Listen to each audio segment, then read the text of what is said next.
বিশ্বকাপের সেমিফাইনালে Argentina England মহারণের আগে কথার লড়াইও জমে উঠেছে। সাবেক ইংলিশ উইঙ্গার জো কোলের মতে, আর্জেন্টিনাকে হারাতে হলে লিওনেল মেসিকে বোতলবন্দি করে রাখাই হবে ইংল্যান্ডের সবচেয়ে বড় লক্ষ্য।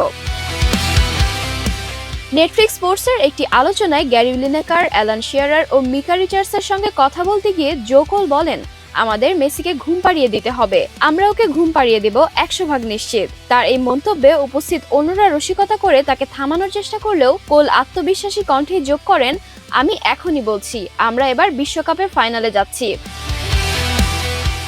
মোজো বিরাট কারবার, জিতে নাও ফ্যামিলি কার, স্পোর্টস বাইক ছাড়াও লক্ষ লক্ষ নিশ্চিত গিফট। তবে একই অনুষ্ঠানে সাবেক ডিফেন্ডার মিকা রিচার্ডস আর্জেন্টিনাকে নিয়ে সতর্ক থাকার পরামর্শ দেন। তার মতে, আর্জেন্টিনার খেলোয়াড়েরা অত্যন্ত দ্রুত এবং জয়ের মানসিকতায় ভরপুর। তবে বর্তমান ইংল্যান্ড দলকে নিয়েও তিনি বেশ আশাবাদী। রিচার্ডস বলেন, আর্জেন্টিনার শক্তির বিপরীতে আমাদের গতি বেশি, আমার মনে হয় আমরা জিততে যাচ্ছি।